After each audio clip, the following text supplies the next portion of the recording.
So Donald Stojack's going to talk to Morris Grand today. He's a very interesting person out of Switzerland. And, Switzerland is known for a lot of things, but what I know Switzerland for is chocolate and Morris.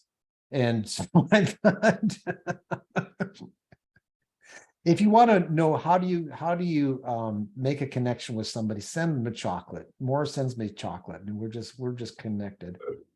So Morris Grand is a genius, I think, when it comes to kind of putting things together. So I want to kind of pick his brain on that. Maybe he can give us a little bit of background on where he came from and where he's at. And we're going to rock and roll with trying to dig into not just making money. Okay, everybody wants to make money, but actually growing an empire. And so kind of maybe shifting gears a bit. So this is a bit of just kind of a pivot on how you look at things and how to really get more of a business brain. And I think probably where we all fall down is either we don't have a business brain, or we think we do, or we just want to make some money. We don't realize the shift that we've got to make there. So we're going to kind of dig into that. But Morris, just give us a brief outlay of who is Morris. Well, I'm Morris. Hi, everyone. So my background originally is as a blogger and freelancer. I used to do the classic affiliate marketing with blogging and content marketing. And I was employed in the largest email marketing agency here in Switzerland. I've worked on email lists with millions of contacts, ran my blog on the side, and learned web development, coding, and started freelancing. But the most frustrating part of that experience was that I programmed and developed so many websites that delivered no results. So the experience was that someone paid the team that I was working in as a freelancer, right, as a programmer. They would pay so much money to build a website, or I would program apps. And then you look at the numbers and it's like, it's not working. But because I was already blogging and doing email marketing before that, I saw the problems. The thing is, if you're employed as a freelance web developer, they don't really take you so seriously as a marketing strategist. There's like this stigma with programmers, right? It's like, you're the nerd, just focus on the code. You don't know how business works, you don't know how sales works and all that stuff. So that's when I decided to transition from doing this technical work to doing more strategic work. And that's now why I'm a coach and a consultant for marketing. So let's talk about that pivot. So in actually, getting from that, say, let's call it employee mentality, or, working for somebody, to going from there to working for yourself, which is another glorified job, but to actually build that walk-away business. Okay, how does that shift happen as you've been experiencing that? And it's always a work in progress. Maybe the question is how do you start moving in that direction? What are some changes, maybe thinking wise or tactically wise, that we can deploy to get that done? So first step is hire Donald as your coach. And he's gonna do some very intense and difficult calls with you to answer the questions that no one ever asked you before. And that's, then in my case, that was building a team. I've led teams before as like, I would be project manager as a programmer, like for other programmers. But this is the first time where I'm building my team, right? And this is where I'm at now with Donald's help. And so, yeah, to answer your question, that would be, I think that's going to be a huge shift in how you spend your day, and also how you look at your own responsibilities when you work as a freelancer or a solopreneur, as I have, to now managing a team. Because on one hand, it's scary because you have to pay people and you have to make sure that it's worth it. There's some kind of ROI, but also there's just so many different questions you have to ask yourself, that you have to ask your team members.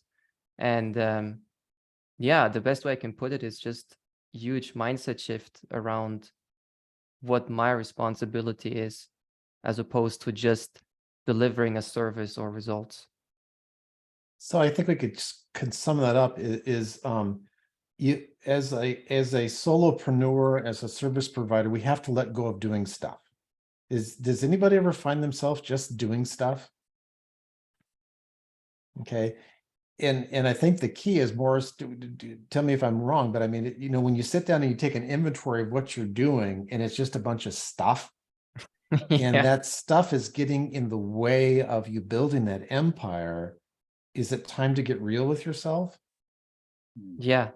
Yeah. You cannot be doing stuff and build build something, right? Like either you're doing stuff and you're getting paid for the stuff, or you build a team and you build what I like to call it the machine. Ah, what are some of the, so let's get more tactical. Okay, that's a great strategy, and I like it, but let's get real. So what for you specifically, what was maybe the first stuff that you said, enough of this stuff? For me, it was video editing. And luckily, I started that last year, where I used to edit all my own videos. And then I started getting paid to do video editing for clients, until I realized that if I continue doing all this editing, then I can't serve as many clients as I could. So I hired a video editor And, who, and just yeah. to be clear, one of your expertise is video editing. Yeah, I have to train. I'm now training a second video editor, and I have to train them, even though they already know the software, they can edit it, but there's a difference between making a video look nice or cute and creating a video that actually achieves something, right? And not many video editors have ever been trained on that. Like, how do you create a video so people watch and click your link and contact you or sign up? Very different from just making a cute video or a pretty video. But I think the key here is sometimes in business, we think, oh, we know how to do this, so I don't need somebody to do this for me because I know how to do this. I've got this. Have we all done that, right? I've got this. I got this covered. I've taken the training. I figured it out. I'm going to do it myself. It's still stuff that's getting in the way. Or the worst is when you think, I do it best. Ah, No one's going to do it the way I do it. we've never said that, have we? And so it really is, it is letting go, and it's stopped resisting that, or thinking, I'm not far enough in my business to even consider that or do that. Are we all guilty? I'm going to tell you so if you feel you're guilty, I want you to be comfortable in that guilt and understand that every business owner is right there. At every point, before we make any hire as a business, even if it's not our first one, we're still thinking, oh, should I be hiring another person on my team to do this stuff when I could do it myself? Or I might even have already somebody on my team that could do that. But see, here the other danger is, right? You've hired somebody. So here's the other thing. You hire somebody on your team to do some stuff, and you keep loading them up with more stuff, and they can't get it all done, right? You don't recognize you need another person to do some different stuff, or that actually has that specific expertise or can focus on that specific stuff to help grow your empire. Does that resonate with anybody? Any questions around it? Any comments on that? Is that kind of jogging anybody's brain or giving anybody some angst, like, oh no, do I have to do that? Can I do it a different way? Is there a different path to success? Well, I think you can do it alone. There's many examples of like solopreneurs who want to stay like a one person organization. I just think you need to understand what you outsource and what it means to do it alone, right? It's a different, like the mindset needs to be really clear on what the hell you're doing. Because if you start mixing your idea of a solopreneur with stuff that should be done by a team member or someone that you outsource to. That's how you get lost, by creating a landing page, writing an email sequence, nobody signs up, no sales, another 2 months pass, and you're like, what the hell am I doing?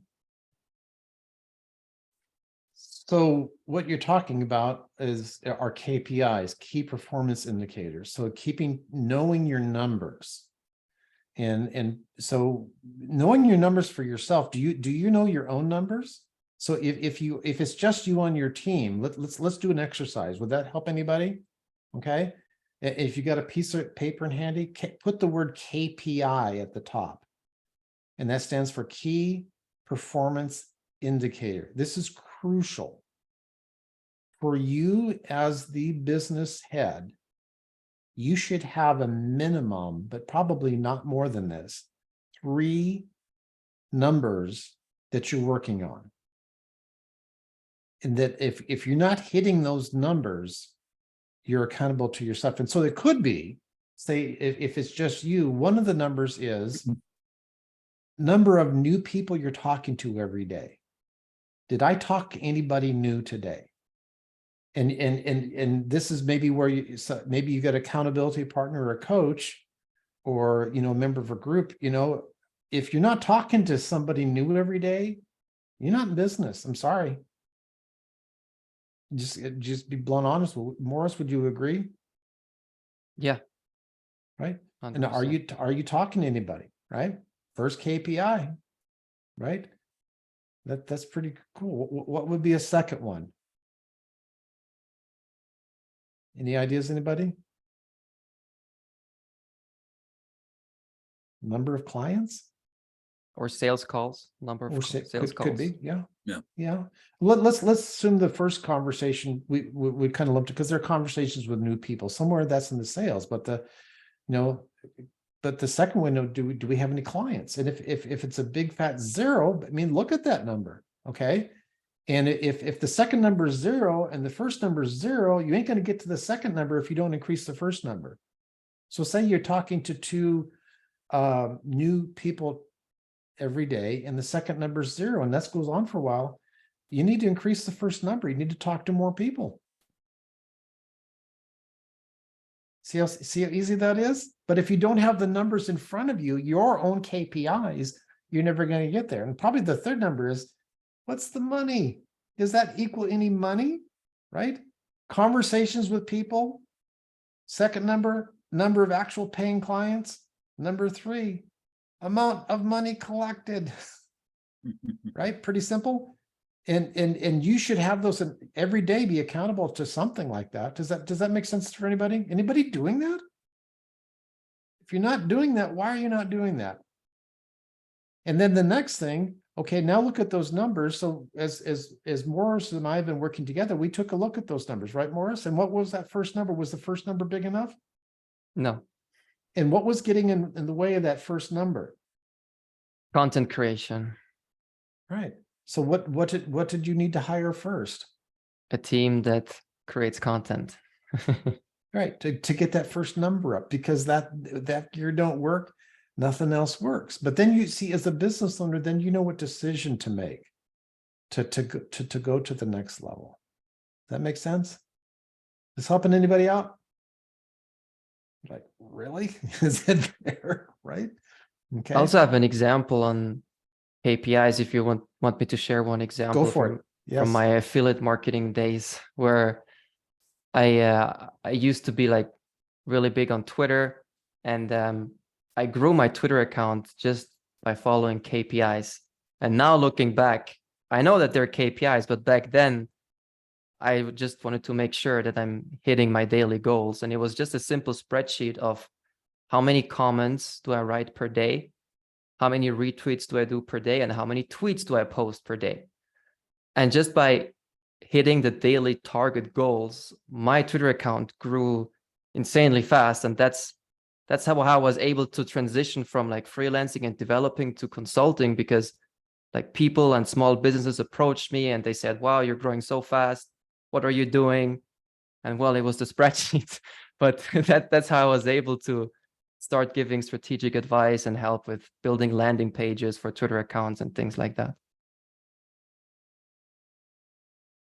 So the other term that Morris threw out there earlier was ROI, which is return on investment. Okay. Now you guys have all invested in coaching, you've all invested in training. You're like, why should I invest in another training? Should I hire a coach? Should I hire somebody to work on my team? Okay. We have to know, does that have a return on investment? Okay. This is how we tell that.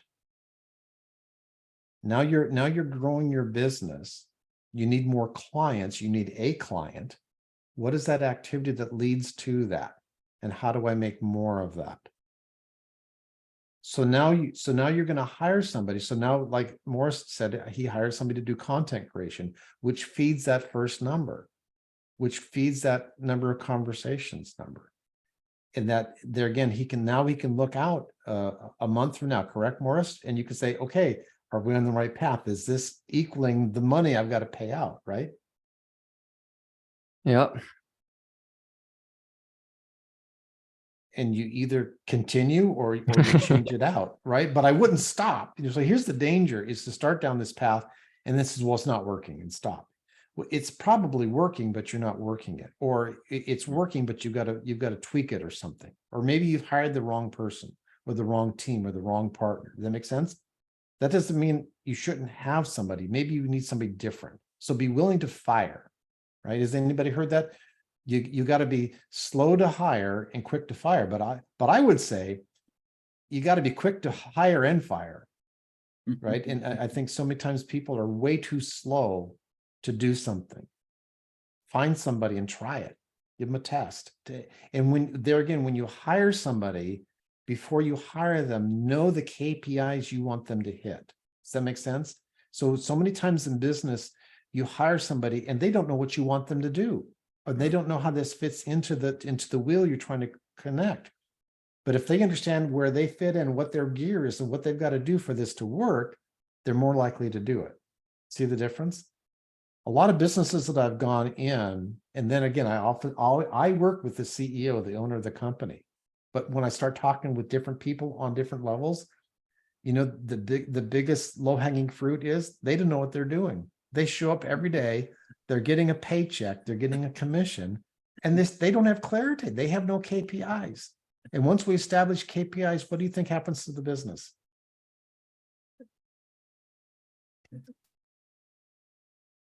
So something I can add on to that was also, working with you, Donald, and now building this team. A huge mindset shift for me was, it's okay to lose money as you're building the team. I mean, we don't want to lose money. It's not like a blanket statement. It's okay to lose money, but at the end of the day, it is a learning process, the same way we invest into a course or into a mentor or a coach. Mm-hmm. Building your first team, there's going to be mistakes, there's going to be bad decisions. Mm-hmm. And, I might not break even or be profitable in the first month or second month. And that doesn't mean it's the wrong decision. It's a learning process. And I guess it comes from the kind of university thinking where we do case studies and everything works out beautifully and we do everything perfect from the start. But the entrepreneurs who build stuff, who build machines, they sometimes go through a difficult phase building that, and accepting this was a huge shift. Have you heard of the guy's name? He just bought that social media platform. What do they call it? You mean Elon Musk, who bought Twitter? Oh yeah, Elon Musk. Yeah, anybody heard of him? He's got this rocket hobby on the side. Anybody paid attention to what what happened to the last one he sent up? It blew up. Do you think they learned to great applause? Yeah. Do you think they learned anything from that? You think they're going to do it again? Yep. Do you think they had a plan? Absolutely. So ask yourself, in your business, are you failing to get off the launch pad because you're afraid it might blow up?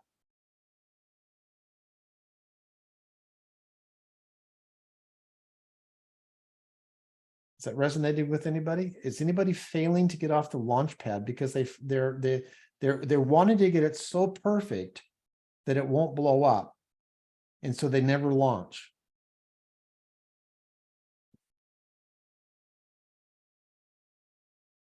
What have you got to lose? What are you resisting? Is anybody feel that resistance? Need some help around that? Is helping you guys out? Probably me. Yeah, really? But there's just so much, I mean, really, like I view it as like good reasons, really ultimately there are good reasons and there are bad reasons, and there's lots of both of why I haven't done it. And so you can spend your whole life creating all of those reasons, or you can just do it.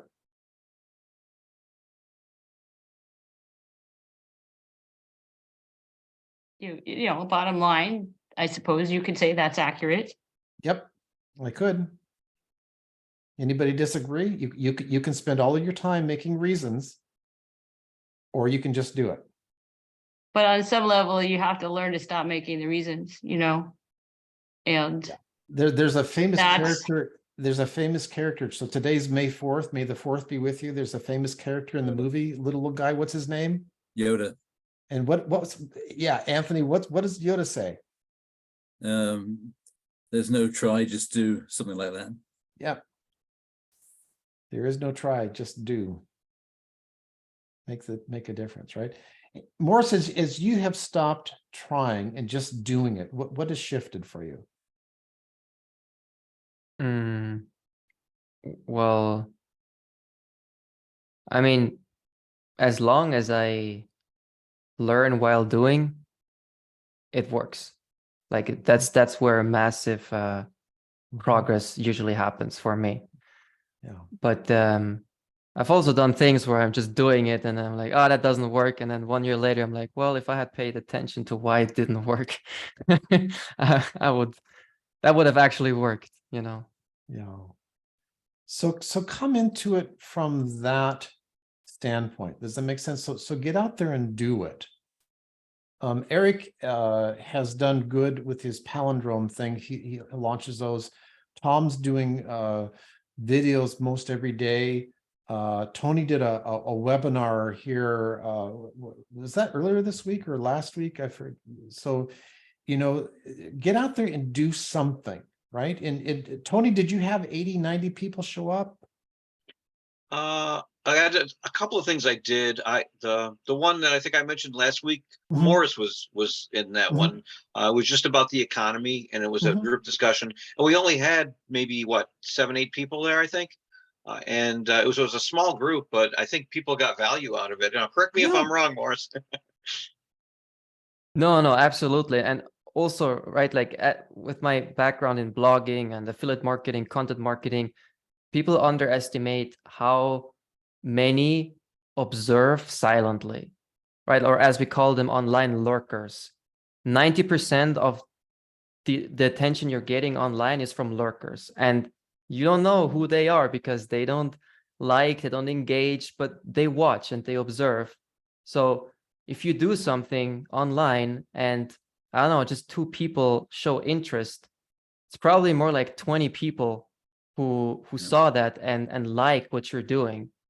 And so like even doing things and it feels like a failure, it's not, because as I said, like people are watching and they're like, oh, Tony's doing that call on the economy. I wonder how it went. Like, I'm not going to attend, but I love that he did that. And this is so important to, as Donald says, stay top of mind and to be doing things. This is more important than what it is that you're actually doing in some ways. And Tony, I was one of those lurkers, right? I'm sitting on the side Yeah. and I didn't attend. I'm Right. lurking, and just so, if you get 2, you've got 10. If you got 10, you might have 100 sitting there. And I so just saw the movie recently. It's called Air. How many have heard of it? It's about the story of Nike and how they hired Michael Jordan. Great film. It'll motivate you. But just do it, right? And that's the thing that we don't do. We know what we have to do, but we don't do it. We get hung up. Like I'm addicted to learning, so I'll go out. I've got like 100 courses I could sit and take. But when courses are important, and I love it, but there comes a point where you just got to do. Excellent. Questions, comments, insights? Does that help you out, guys, today? Makes sense? I want to give you enough, but not too much, but ultimately I want to spur you to action here. Okay, I want to give you some connection. I want you to build some trust around this knowledge. I want you to be comfortable in your own genius, your own talent. And I want you to guys to absolutely take off. You ready? Good. Morris, thank you very much. That's insightful. If we want to get a hold of you, Morris, what's the best way to do that? Well, it's on my website, creategrowprofit.com. I'll type it in the chat as well. And you can fill out the contact form. So that sends me an email, or you can write me anywhere in social media, whatever you Excellent. prefer. But if you search for my name, Maurice Grand, it's French Maurice Grand, like you call it, as you say, Maurice Grand, or creategrowprofit.com. I didn't know that was the, see, I've been saying it wrong. So there you go. Just do it. Thank you And very much. I'll type my email address in the chat. It's maurice@creategrowprofit.com. You can always send me an email. Easy to get in touch. Thank you, my friend.